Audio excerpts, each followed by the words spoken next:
a nossa vestimenta, ela depende do tipo de evento que nós necessariamente, quando você vai praticar algum esporte, você não veste a mesma roupa que você usa para vir à igreja ou para ir a um casamento. A vestimenta, ela está de acordo com aquilo que para onde você está indo, o lugar que você vai frequentar. Da mesma forma, a armadura ou a vestimenta que você usa depende para o tipo de batalha que você vai enfrentar. Claro que agora o Senhor está nos mostrando que Ele nos resgatou das trevas, do diabo, do pecado, do mundo, e nós fomos alcançados por sua graça, e a obra da redenção, ela já foi realizada em todo aquele que creu no nome do Senhor Jesus Cristo, verdadeiramente. Mas o apóstolo Paulo, agora ele diz, nós já temos a Cristo. Jesus, pela fé, e toda a sua obra foi recebida, e agora tudo o que ele fez por nós é nosso. Agora ele vai dizer, agora se preparem para a batalha, se vistam e tomem a armadura para que vocês possam enfrentar os dias maus. O texto que nós expomos domingo passado, apenas o verso 10, é exatamente o resumo disso que nós estamos fazendo agora. Então, o apóstolo Paulo diz no verso 10, quanto ao mais, sede fortalecidos no Senhor.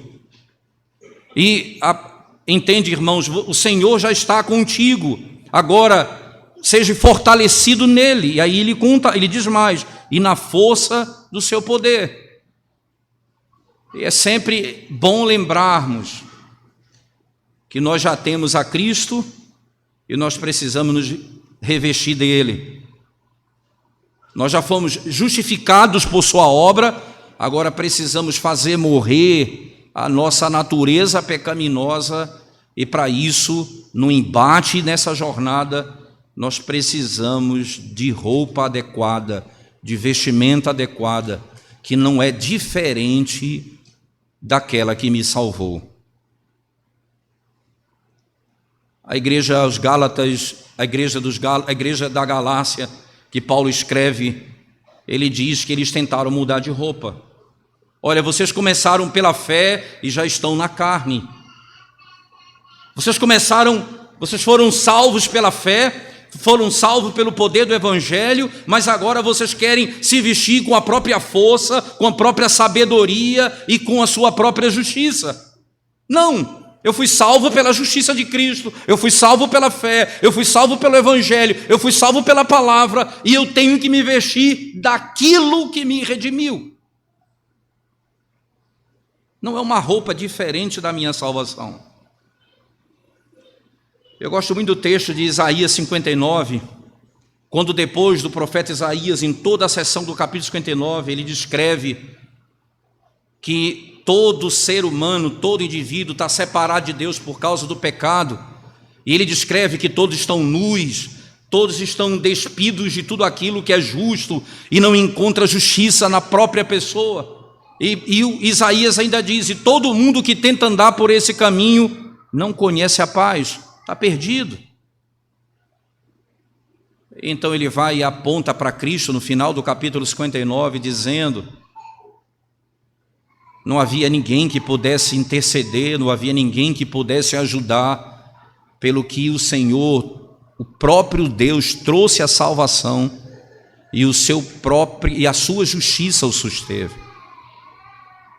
E aí ele diz, e ele se vestiu com o capacete e com a couraça da salvação. A vestimenta do Evangelho é Cristo. Eu não tenho nada para colocar sobre mim que não seja Cristo. Não há nada que possa, se não for Cristo. Por isso você vai encontrar Romanos, Paulo dizendo, Revestivos do Senhor Jesus Cristo. Revestivos do Senhor Jesus Cristo. Então tudo que nós vamos usar aqui agora, e que ainda não vai ser detalhado, mas a partir do verso 14 em diante, o apóstolo Paulo vai dizer, no verso 10, quanto ao mais sede fortalecidos no Senhor e na força do seu poder, do poder dele. Agora ele vai no segundo momento, no verso 11 em diante. Ele disse, vocês precisam estar bem armados. Ele começa dizendo, o verso 11, revestivos de toda a armadura de Deus. É muito importante, irmão, essa relação aqui de posse, não é?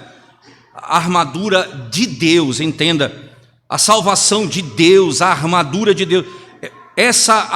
Eu não posso e não pude fazer nada para minha própria redenção, e eu não tenho em mim mesmo força para me manter firme nessa jornada. Eu preciso do mesmo poder que me redimiu, eu preciso para continuar a minha jornada. Revestivos de toda a armadura de Deus. Pegue as armas de defesa, pegue as armas de ataque e lute contra as tentações e as estratégias de Satanás. Exercita-te na graça com toda a armadura de Deus. Não deixa nenhuma parte da tua alma exposta ao teu inimigo. Vista-se completamente. Matthew Henry, comentando esse verso, disse, observe, irmãos, todos aqueles que verdadeiramente têm a verdadeira graça, eles devem ter como alvo toda a graça, isto é, toda a armadura. Nós que fomos salvos pela graça, diz ele, eu tenho que ter um alvo, toda a graça, isto é, toda a armadura de Deus. Não é minha armadura, não sou eu que estabeleço, é dado por Ele. Nós não temos armas próprias.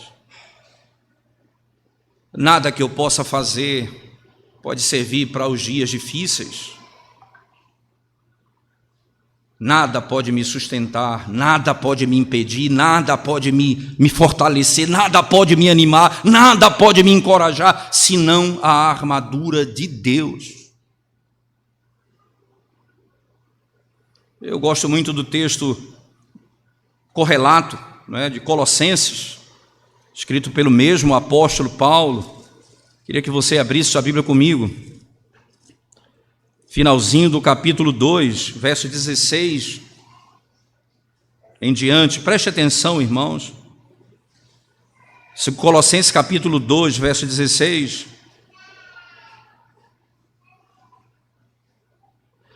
Deixa, na realidade, apenas o verso 20 ao 23. O 16 ainda tem muita informação, mas o 20 e 23 ele é suficiente para nós. Paulo diz assim, se morrestes com Cristo para os rudimentos do mundo, porque, como se vivesses no mundo, vos sujeitais a ordenanças. Não manuseis isto, não proves aquilo, não toques daquilo outro, segundo os preceitos e doutrinas dos homens, pois que todas estas coisas com o uso se destroem. Tais coisas, com efeito, têm a aparência de sabedoria, como culto de si mesmo e falsa humildade, e de rigor ascético. Todavia, não tem valor algum contra a sensualidade. Se eu me visto disso contra a sensualidade, eu não tenho força alguma para enfrentá-lo. Se eu uso as minhas regras, os meus padrões, se é o meu modelo de vida, se é aquilo que eu imagino ser certo, não o que Deus me mandou fazer, na hora eu não tenho força. Não há nada que possa me fazer ficar de pé. no momento da batalha, nós vamos perder. Porque trocamos a armadura de Deus pela nossa própria. Deixamos a fé e começamos a querer caminhar pela própria justiça. Essa armadura, ela foi preparada por Deus para nós, mas eu preciso usá-la.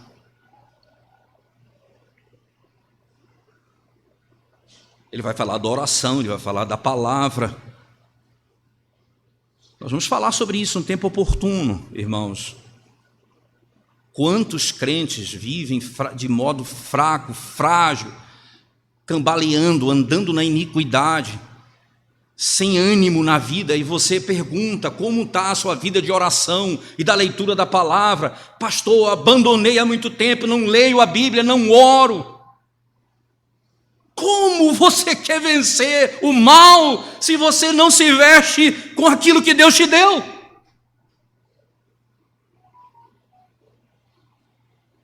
Não haverá força para você suficiente para enfrentar o inimigo. Entenda, irmãos, peça graça a Deus, mas eu preciso usar a graça que Ele me deu. E faça com que isso se torne prática e exercício de vida.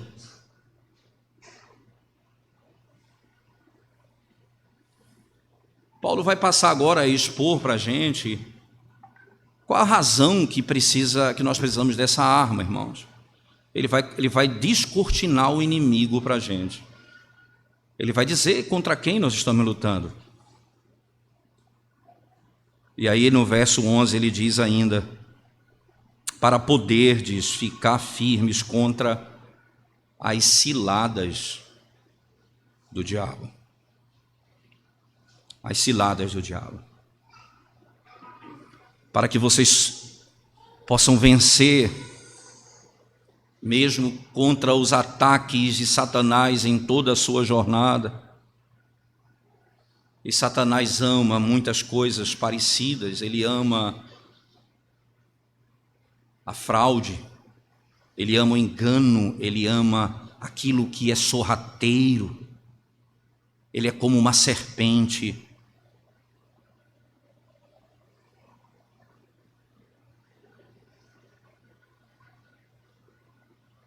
Ele coloca tropeço no caminho. Ele faz nascer lodo por onde eu ando. Ele me faz imaginar que aquilo para onde eu vou é bom. Ele é enganador. É interessante que sempre foi essa a preocupação de Paulo. Porque ele leu o que aconteceu, mas ele leu o que aconteceu em Gênesis. Quando Deus deu uma ordem a Adão, e Adão deu a mesma ordem à sua esposa, e a serpente chega à mulher e a engana, e a seduz. Paulo, escrevendo a segunda carta aos Coríntios, no capítulo 11, ele diz: eu zelo por vossa alma com o zelo de Deus, porque eu sei que vou entregá-los a Cristo, ao teu marido, como uma virgem sem pecado. Por isso eu zelo pela alma de vocês, por isso eu ensino, por isso eu prego, por isso eu exorto. Aí ele adiante diz: mas eu temo, irmãos, que assim como a serpente enganou a Eva no jardim, Satanás venha seduzi-los com as coisas desse mundo, com a glória dessa terra, com o conceito de esperança dessa vida, com o bem-estar desse mundo.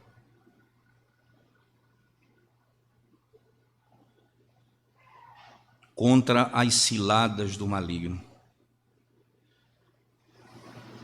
Mas ele não para aí. ele é cheio de ciladas, mas ele passa a descortinar um pouco mais sobre as obras de Satanás e a pessoa dele. Continue comigo, irmãos. O mesmo Matthew Henry, e aqui eu sigo a sua divisão, ele diz isso. Qual é o nosso perigo, então? E por que nós precisamos colocar essa armadura toda? Sabe por quê? Por causa do tipo de inimigo que nós temos. Eu preciso me proteger por causa do tipo de inimigo que nós temos. O maligno e os poderes das trevas. No verso 12, Paulo chega a dizer: porque a nossa luta não é contra o sangue e a carne, e sim contra os principados e potestades.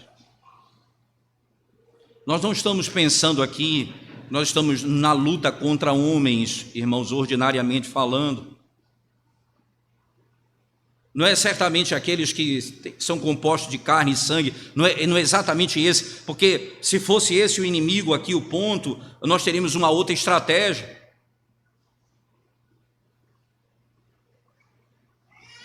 Mas ao mesmo tempo, não é somente isso, porque também eu preciso lutar contra a natureza corrupta do meu coração, mas aqui ele vai focar num aspecto. Nós sabemos que a nossa luta não é contra homem, nem contra carne e sangue, mas ele diz no verso 12, se encontra os principados e potestades.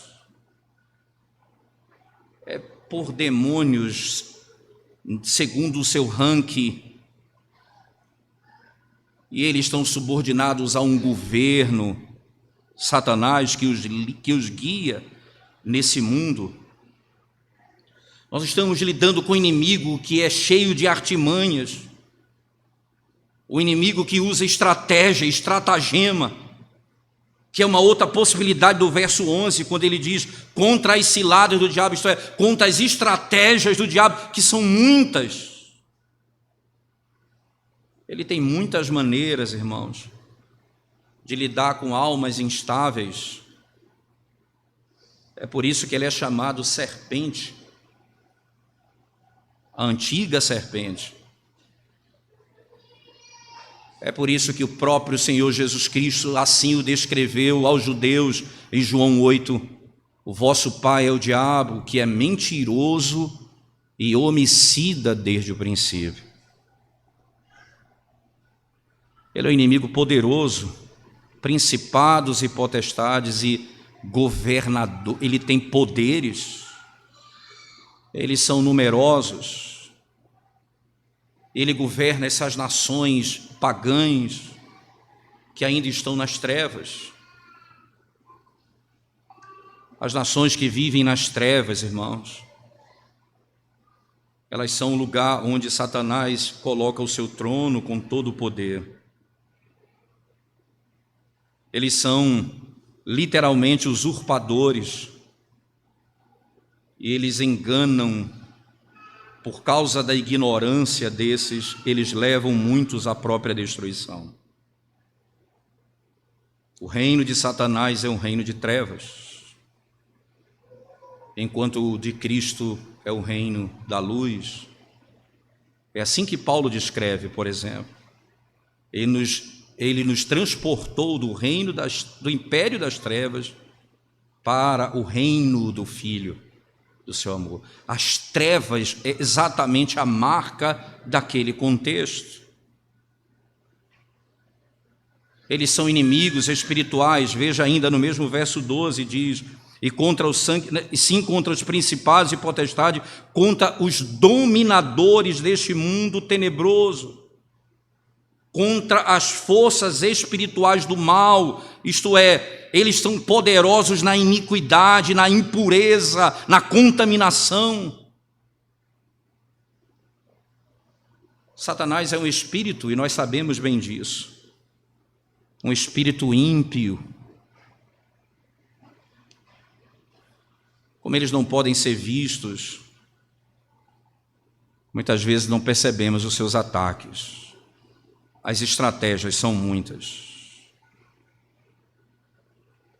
Eles perseguem os santos, eles tentam provocar os servos de Deus para que eles pratiquem iniquidade e impureza.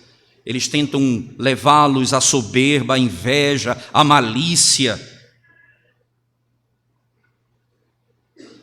Tenta construir em seus corações rebeldia, arrogância, como exatamente ele é quando tentou Eva no jardim do Éden e o seu marido. A serpente disse: vocês serão como Deus.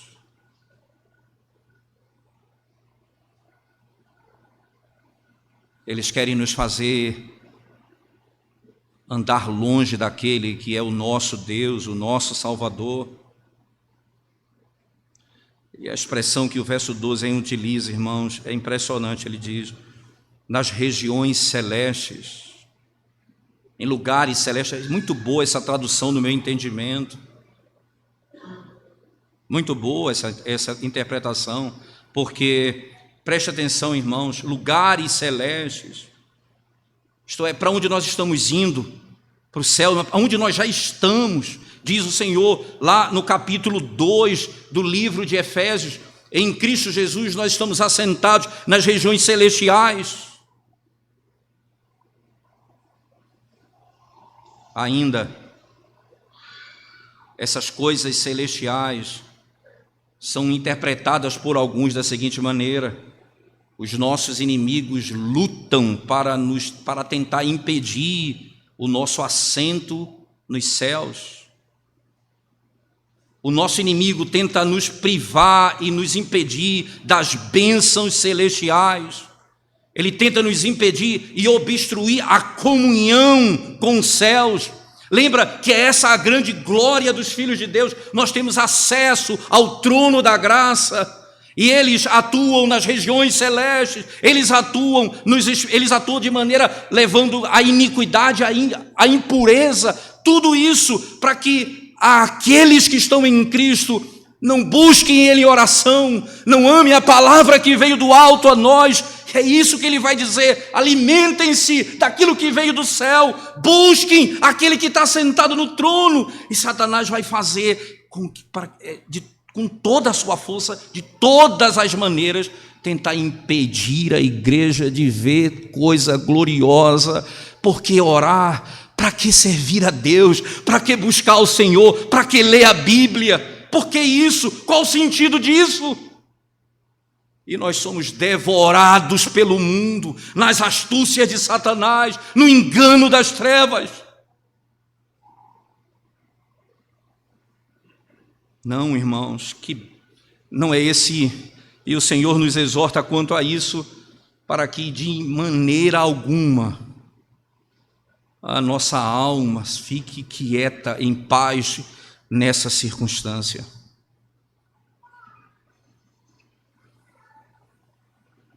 Ele ataca. Não pense você, por isso que é mais fácil ele não atacar nos teus bens, até mesmo na tua saúde.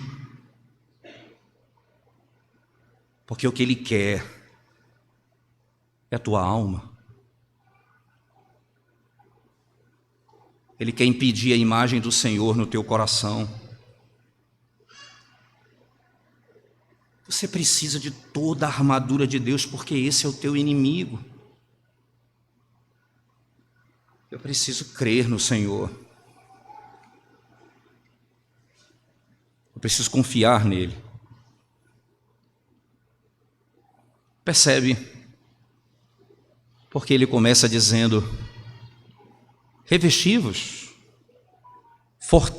sede fortalecidos no Senhor e na força do seu poder, e revesti-vos de toda a armadura de Deus, porque o embate é contra esse inimigo. É contra esse inimigo que nós estamos lutando. que é que eu tenho de fazer então, irmãos?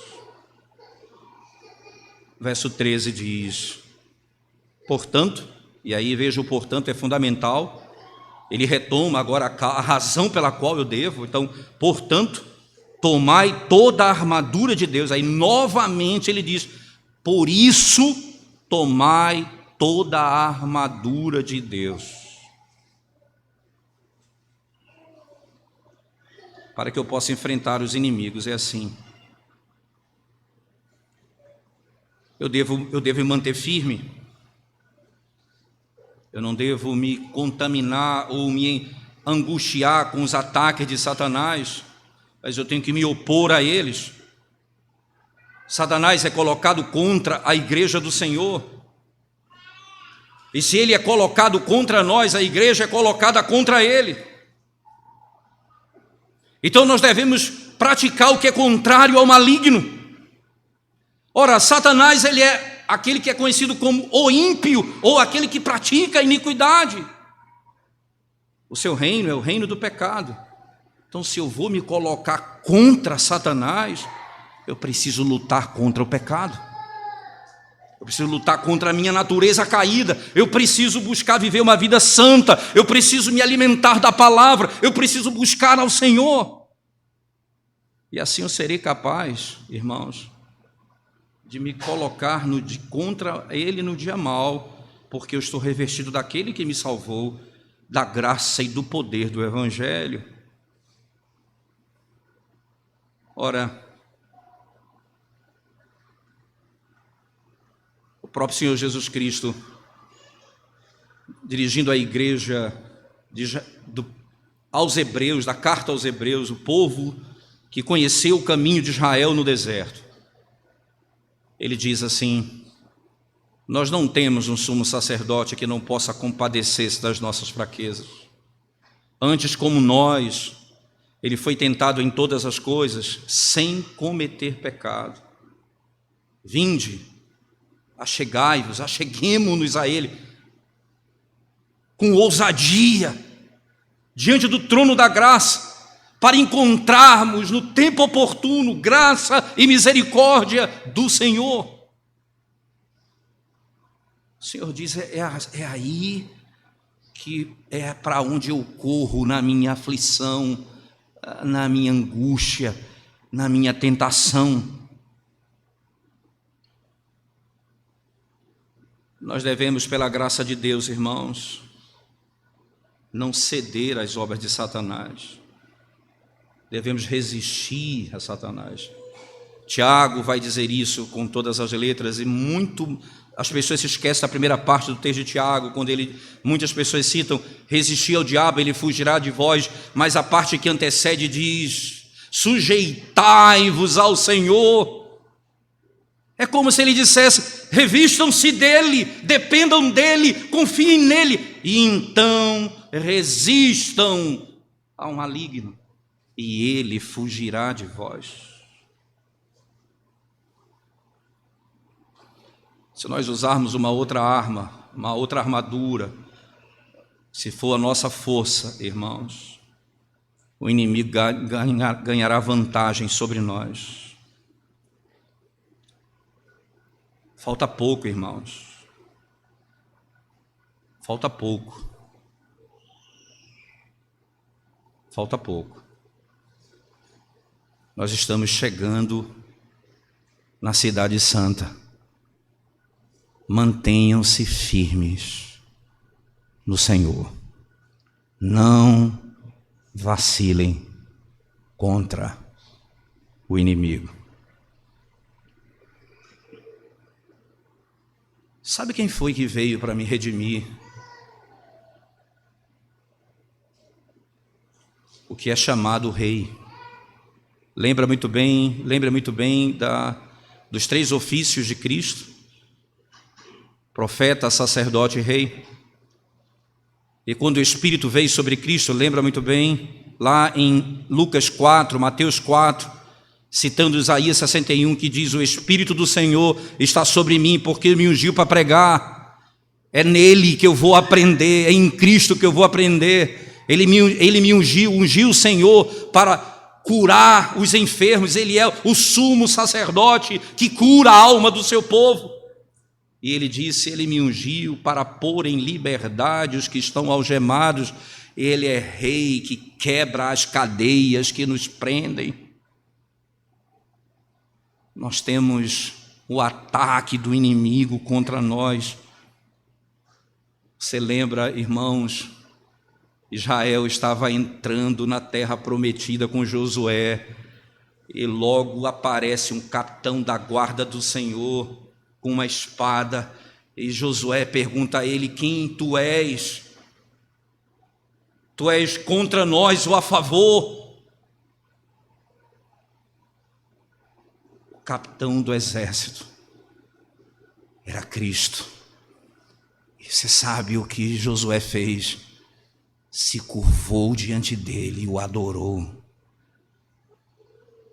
Não foi apenas ele que destruiu os inimigos e nos colocou na terra prometida, é ele quem nos sustenta até o fim. Até o fim.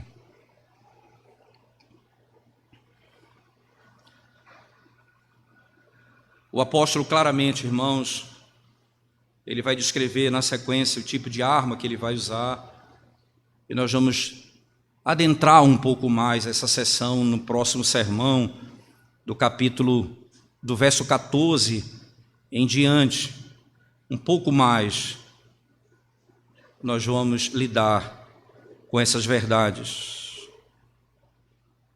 Mas deixa eu concluir, antes de adentrarmos na sequência, nos detalhes dessa armadura e o que devemos fazer. O que é que eu preciso fazer, irmãos?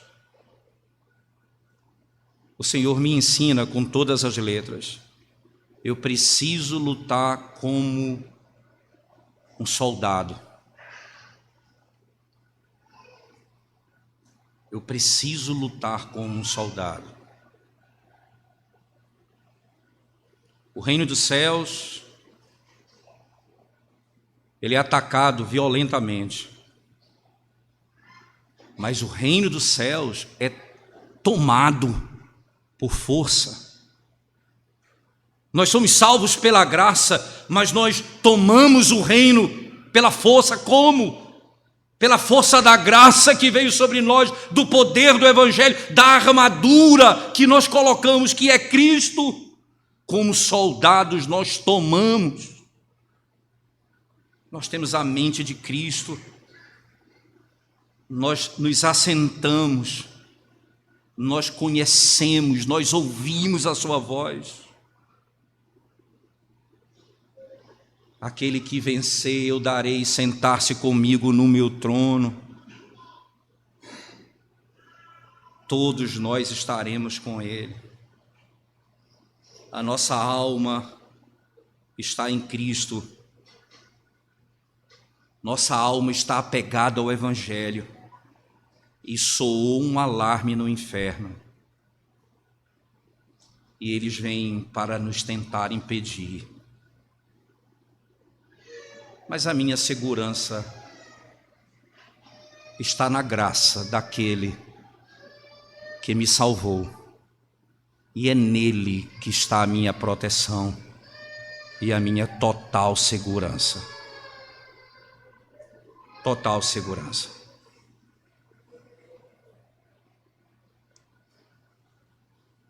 Você precisa fazer com que a sua carne e os seus desejos pecaminosos sejam crucificados. Você morra para você mesmo. E nessa luta, às vezes eu vou ter que cortar uma mão direita. Às vezes vou ter que arrancar um olho. Mas é melhor entrar sem a mão e sem um olho nos céus do que tendo ambos não ver a face do Senhor. como guerreiros, como aqueles que lutam, como soldados.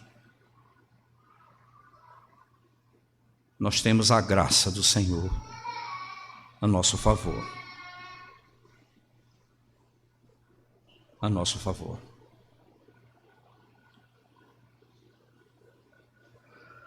Deixa eu lhe fazer uma pergunta. Você que não está em Cristo nessa noite. Que esperança você tem que você vai vencer as investidas do maligno contra você, levando você cada vez mais para a impureza, para a autoconfiança, para a dependência da sua própria força? Como é que você vai vencer isso? Não, eu tenho estratégias, eu faço isso, eu contribuo ali, eu dou ajuda em tal lugar, então isso tem aplacado a ira de Deus e tem me dado paz. Não. Isso não tem poder nenhum contra o pecado, nem mesmo vai te proteger para chegar nos céus. Sabe o que vai resolver para você? Volte comigo para o texto de Colossenses, por favor. Nós lemos até o verso 23 do capítulo 2. Agora, Paulo vai dizer, irmãos, entenda, nada você pode fazer com as armas que eu acabei de citar. Você pode fazer nada contra a sensualidade. Mas agora eu vou lhe dizer o que você deve fazer para combater o pecado. E aí no verso 1 em diante do capítulo 3 diz assim o apóstolo Paulo: portanto, se fostes ressuscitados juntamente com Cristo, buscai as coisas lá do alto, onde Cristo vive, assentado à direita de Deus. Pensai nas coisas lá do alto, não nas que são aqui da terra, porque morrestes e a vossa vida está oculta juntamente com Cristo em Deus.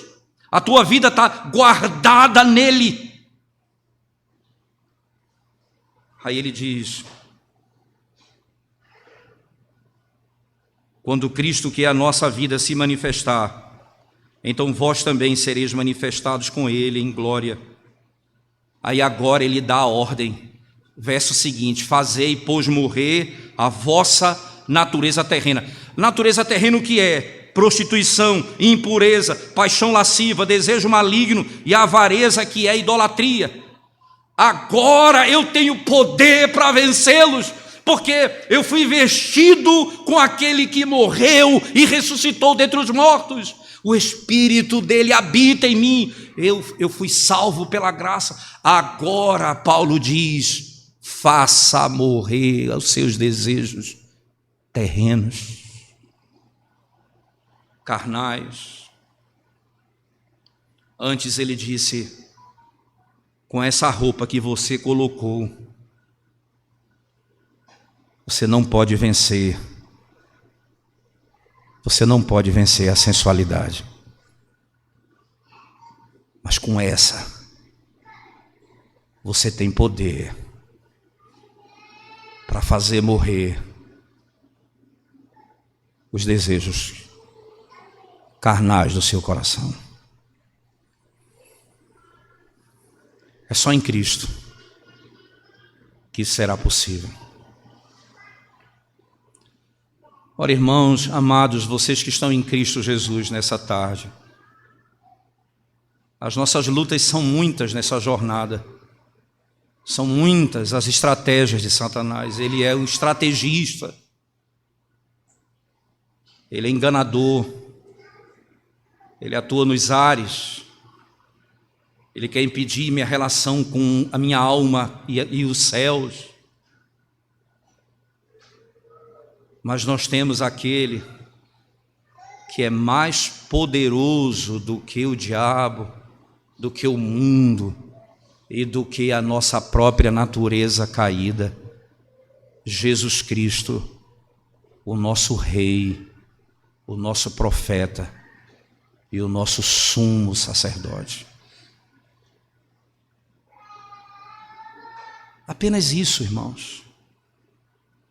Agora, ponham a armadura. Leiam sua palavra. Fale com o Pai por meio dele. Ouça o Evangelho. Faz o que agrada ao Senhor. Certamente, a nossa alma será protegida. A nossa alma será protegida. Vamos curvar nossa cabeça e orar ao Senhor mais uma vez, irmãos. Graças nós te damos, Senhor, Deus bendito, pelo privilégio glorioso de ouvirmos a Tua palavra nessa noite do Teu santo dia. Ó Deus, fala ao nosso coração, muda a nossa sorte, traz esperança à nossa alma, fortalece a nossa fé, Senhor, pelo amor do Teu nome. Abre os olhos dos Teus servos, Senhor, como o Senhor fez com o servo do profeta, para que eles vejam quem é que luta por nós. Abre os olhos do Teu povo para que eles vejam a armadura que o Senhor nos concedeu e que pela graça nos redimiu. Ajuda-nos, ó Deus, a usá-la para a glória do Teu nome. Abençoa a Tua igreja, fortalece a nossa fé, anima a nossa alma, glorifica o Teu nome. Em nome de Jesus. Amém.